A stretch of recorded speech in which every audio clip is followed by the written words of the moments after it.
তার video call audio call flash করে আবার আপনার গোপালগঞ্জকে নিয়ে সমবেদনা প্রকাশ করে এই কথা দিয়েই প্রমাণ করতেছে যে এটা জাতীয় পার্টির মতো আস্তে আস্তে উনি ওই রংপুরের পার্টির মতো একটা পার্টি হতে চাইতেছে। সুরক্ষা কতটুকু হবে সেটা হলো সবচেয়ে বড় কথা।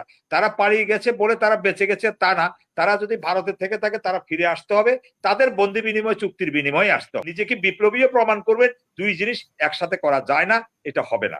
এটা হতে গেলে অনেকটা চ্যালেঞ্জিং হবে এবং এটা আমাদের মনে হয় যে আমরা আরো বেশি হুমকির মুখে পড়তে পারি, ডিস্টারবেন্সের ভিতরে পড়তে পারি। সরি, লবি সংগঠনের পক্ষ থেকে একটাই, এটা আমরা অতীতে আওয়ামী লীগ এর ধরনের অভিযোগ করতো, তো অভিযোগ করলে তখন আমরা সেটাকে ডিপেন্ড করতাম লবিস্টের বিষয়।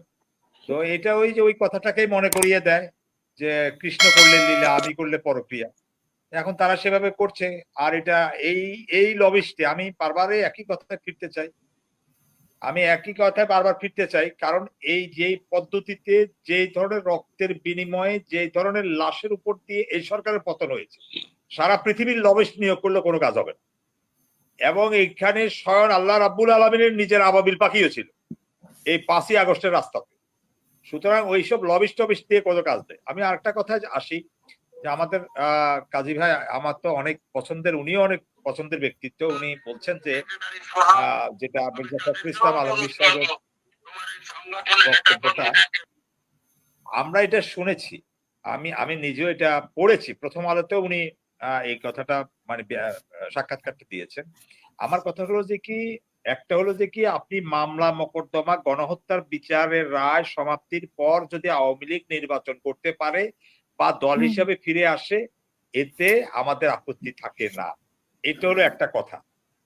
কিন্তু কথাটা হলো দল হিসাবে আওয়ামী লীগকে নির্বাচনের বাইরে রাখা এবং দল হিসাবে আওয়ামী লীগকে কোনো দলকে নিষিদ্ধ করার পক্ষে আমরা নই, কথাটার ভিতরে কিন্তু পার্থক্য আছে। এটা জনগণ, আমাদের দেশপ্রেম যারা এই অভ্যুত্থানকে লালন করে, এই স্বৈরাচারের বিরুদ্ধে আন্দোলন করেছে, এই ধরনের সোফার কথাকে, এই ধরনের সফটনেস কথাকে মানুষ ভিন্নভাবে ইন্টারপ্রেট করতে পারে। আমি সে সুযোগটা না দেওয়ার পক্ষে বিএনপির একজন মানে শুভাকাঙ্ক্ষী হিসাবে আমি, এটা হলো আমার ব্যক্তিগত মতামত, যে এই কথাটা যে এইভাবে কাজী মনিরুজ্জামান ভাই বলেছেন ওইভাবে বললে সেটা যে ওদের বিচারগুলো হলে তো আর ওদের মেম্বারও প্রার্থী হতে পারবে না। তাহলে এই কথা বলার পরে যদি ওই লাইনটা থাকে তাহলে কোনো আপত্তি থাকে না। যাই হোক গেল এটা। আর শেষ কথা, যেন আপনার প্রশ্ন একটা ছিল যে জয়ের নির্বাচনে আমি একটা লিঙ্ক দেখি, কিছুই ঘটনা ঘটাতে পারবে না। এটা 15ই আগস্ট প্রতি বিপ্লব শুনেছি, 25 আগস্ট শুনেছি, 26 তারিখের জন্য সবাইকে মিষ্টির দোকান খোলা রাখতে শুনেছি, গোপালগঞ্জে গিয়া এইভাবে শুনেছি। এখন যে গোপালগঞ্জের কথা বলে, গোপালগঞ্জে আপনি বারবার সেই জায়গাটাতে হাত দিচ্ছিলেন যে গোপালগঞ্জের কথা বলছে, হাত দিলে কিছু হবে না, তো উনি গোপালগঞ্জের প্রধানমন্ত্রী হয়ে যাক, সমস্যা কি? এখন সব 56,000 বর্গমাইল পার করে উনি গোপালগঞ্জকে নিয়ে আসছে, গোপালগঞ্জে হাত দিলে হাত, তাহলে আর বাংলাদেশে কোথাও হাত দিলে হাতের কিছু হবে না। হ্যাঁ, তো তার মানে কি? তার মানে উনি যে কোথায় পৌঁছে গেছে, একটা ইউনিয়ন পর্যায়ের নেতার সাথে কথা বলে তার video call audio call flash করে আবার আপনার গোপালগঞ্জকে নিয়ে সমবেদনা প্রকাশ করে এই কথা দিয়েই প্রমাণ করতেছে যে এটা জাতীয় পার্টির মতো আস্তে আস্তে উনি ওই রংপুরের পার্টির মতো একটা পার্টি হতে চাইতেছে। তারপর তো জাতীয় পার্টির রংপুর, লালমনিরহাট, গাইবান্ধা থেকে শুরু করে বৃহত্তর কুড়িগ্রাম সব জায়গাতে তাদের একটা প্রভাব বলে আছে। আমার সবচেয়ে দুঃখ লাগে যে এতটা মানে নিষ্ক্রিয় বা এমন একটা অপদার্থ দলে পরিণত হয়েছে, সেটা শুধু একটা গোপালগঞ্জ জেলার কথা আমাদেরকে এখন শুনতে হয় বা জায়গা থেকে, যেখান থেকে কথাটা আসে। এখন যে কথাটা আমাদের কাছে সবচেয়ে বিবেচ্য বিষয়, যে আপনি প্রশ্ন করেছেন মানে মনিরুজ্জামান ভাইকে, যে এটা কেন আপনি মনে করেন যে এই সরকার সফট, ভারতের কারণে, আওয়ামী লীগকে মানে সুবিধা দেওয়ার কারণে? না, আমি একটু আগে নিউজে দেখছিলাম যে প্রধানমন্ত্রীর মুখ্য সচিব আবুল কালাম আজাদকে গ্রেপ্তার করা হয়েছে, 2 মিনিট আগে আমি দেখলাম। তো এখন কথাটা হলো যে কি, এই যে আমলাদের ভেতরে যারা বড় বড়, যারা এই কর্মকাণ্ডগুলোকে স্বৈরাচার হওয়ার, ফ্যাসিস্ট হওয়ার, খুনি হওয়ার আয়নাঘর তৈরি করার পেছনের কারিগর ছিল, তারা তো একে একে গ্রেপ্তার হচ্ছে এবং অনেক হতাশার বিষয়, অনেকে পালিয়ে গিয়েছে, এটাতে কোনো সন্দেহ নেই। একটা মানে যখন জাল ফেলা হয় তখন এক জালের সব মাছগুলো কিন্তু আসে না, জালের ফাঁক ফোকর দিয়ে কিছু দুষ্ট মাছ পালিয়ে যায়, এটা স্বাভাবিক। কিন্তু দেশ রক্ষা কতটুকু হবে সেটা হলো সবচেয়ে বড় কথা। তারা পালিয়ে গেছে বলে তারা বেঁচে গেছে তা না, তারা যদি ভারতে থেকে থাকে তারা ফিরে আসতে হবে, তাদের বন্দি বিনিময় চুক্তির বিনিময়ে আসতে হবে। এবং তারা এরকম অনেককে, হ্যাঁ, তারেক রহমান সাহেবকেও তারা তার অনুপস্থিতিতে সাজা দিয়েছেন, ডক্টর জোবাইদুর রহমানকেও সাজা দিয়েছেন। হ্যাঁ, তো এরকম তাদের অবর্তমানেও তাদের সাজা সাজা হবে।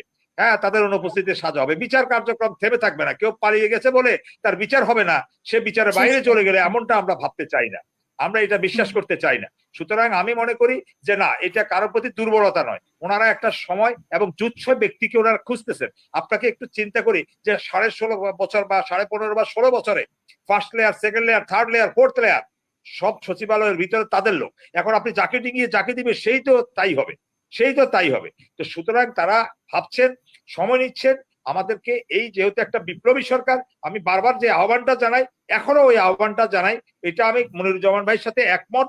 যদি জনগণের একটা সম্পৃক্ততা, তো একটা সমর্থিত সরকার, কোনো সন্দেহ নেই, কিন্তু সরকার পার্টিসিপেশনে, সরকার পরিচালনায়, মানে একটা রাজনৈতিক দলগুলোকে যদি সম্পৃক্ত করা যায়, তাহলে এই কার্যক্রমগুলোকে সফল করতে, এবং অনাস্থার যে বিষয়টা, রাজনৈতিক দলগুলোর ভিতরে ভোট কেউ বলে দিবে, কেউ বলে দিবে না, কেউ বলে -2 হবে, কেউ বলে -1 হবে, এই সংশয়গুলো কেটে যাবে। এই জন্য আমরা বলতে চাই, এই সংবিধানকে ছুঁড়ে ফেলে আমরা এই মুহূর্তে আগামী 24 ঘন্টার ভিতরে হলে 24 ঘন্টার ভিতরে আমরা চাই যে এই সরকারটা জাতীয় বিপ্লবী সরকারের রূপ নেই। সেই সরকারে সকল দলের, বিএনপি মানে মানে আওয়ামী লীগ 14 দল, জাতীয় পার্টি ছাড়া আর যতগুলো ছোট বড় দল আছে সবার মানে প্রতিনিধিত্ব নিয়ে, দরকার হলে এই সরকারের কলেবরটাকে সাইটে উন্নীত করা হোক। তারপরেও এই সরকারটা একটা স্ট্যান্ড পাবে, একটা শক্তি পাবে, বিশ্বাস অবিশ্বাসের দোলাটা চলে যাবে, তাদের বিচার করাটা সহজ হবে, রাষ্ট্রের সংস্কার করাটাও সহজ হবে। কারণ তখন রাষ্ট্র সংস্কারের আগে যেই জাতীয় সনদ তৈরি হবে সেখানে সবাই স্বাক্ষর করবে, পরবর্তীতে পার্লামেন্ট গঠিত হলে সেটা সহজে সে পার্লামেন্টে অনুমোদন করা সহজ হবে। কিন্তু এখন যদি রাজনৈতিক দলগুলোকে বাইরে রাখা হয়, এই বিপ্লবী সরকারের অন্তর্ভুক্ত করা না হয়, তাহলে আপনি ওই সরকার যে আপনি যে সংস্কারটা করবেন সেটা যে পরবর্তীতে পার্লামেন্টের অনুমোদনের প্রয়োজন হয়, সেখানে গিয়ে আবার এটা বাদ সাধতে পারে, এটা আবার ব্যাক গিয়ার হতে পারে, ইউটার্ন নিতে পারে, অনেক কিছু হতে পারে। আর আমি বলছি যে এখনই এটাকে রাষ্ট্রীয়ভাবে সম্পৃক্ত করে ফেলা রাজনৈতিক দলগুলোকে, আবারও বলি সেটা আওয়ামী লীগ 14 দল এবং জাতীয় পার্টিকে বাদ দিয়ে, তাহলে আমরা মনে করি যে আমরা আলোর দিশাটা পাবো এবং আমাদের এই অসম্পূর্ণ যে জায়গাটা আছে ওই জায়গাটা চলে যাবে। কিন্তু সংবিধানও রাখবেন, নিজেকে বিপ্লবীও প্রমাণ করবেন, দুই জিনিস একসাথে করা যায় না, এটা হবে না। এটা হতে গেলে অনেকটা চ্যালেঞ্জিং হবে এবং এটা আমাদের মনে হয় যে আমরা আরো বেশি হুমকির মুখে পড়তে পারি, ডিস্টারবেন্সের ভিতরে পড়তে পারি। স্বৈরাচার ফিরে আসবে না, খুনি হাসিনা ফিরে আসবে না, এটা কখনো ফ্যাসিস্ট এভাবে চলে গেলে ফিরে আসে না। এই যারা বলেন যে আমরা তাহলে এটার জন্য স্বাধীন করলাম কেন, তাহলে বাংলাদেশকে আগের জায়গায় ফিরে যাচ্ছে, ইউনূস সাহেব ব্যর্থ হয়েছেন, এটা ভুল। ইউনূস সাহেবকে ব্যর্থ হতে হলে, ইউনূস সাহেবকে আবার, এরা করছে 1,500 মানুষকে খুন, ইউনূস সাহেবকে করতে হবে 3,000 মানুষ খুন। এরা করছে 50,000 মানুষকে আহত নিহত পঙ্গু, ইউনূস সাহেবকে করতে হবে 1 লক্ষ মানুষকে পঙ্গু। তখন বলা হবে যে তারা ইকুইভ্যালেন্ট হলো।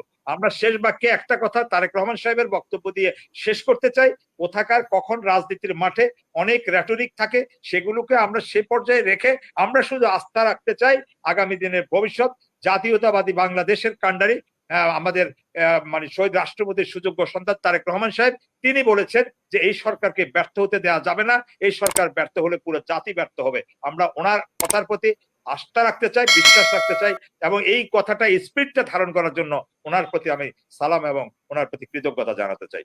ধন্যবাদ আপনাকে। আসসালামু আলাইকুম।